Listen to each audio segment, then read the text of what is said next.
You see, the design of man is such that he is spirit, soul, and body. So through the senses of the spirit, the soul, and the body, he can traffic dimensions.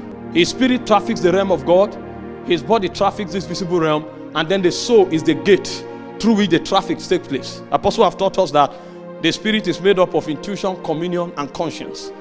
The soul, because of the fall, is now recategorized into different dimensions of lust.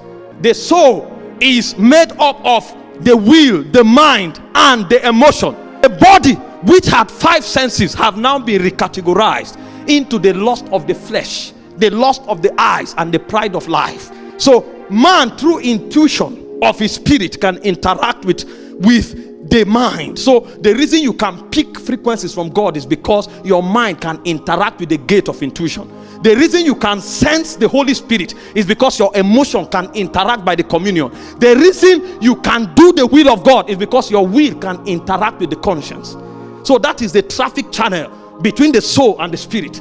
The body is supposed to have a navigatory part where the energy of life that comes from that intimacy relates with the world, and the earth is colonized. But now the body has been reconfigured. So what lust does is that it draws man away from God.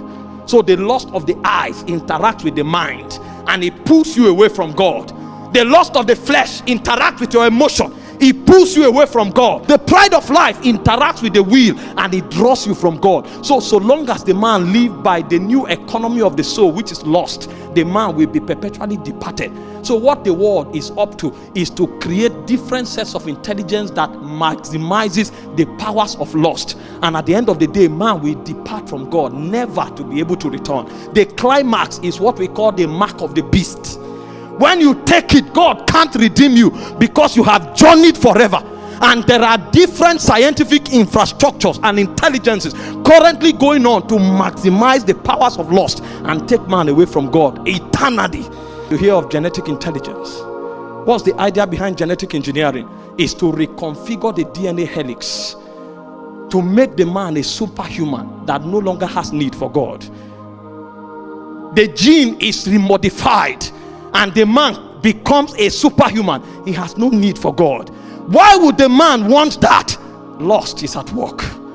Currently, there are researches going on by reason of in quantum chemistry. You see that the electron is in the orbit because of the centripetal force and the centrifugal force that holds it in the place. That's how the earth revolves around the planets. They are believing now that if you can harness energy from other dimensions apart from the earth can absorb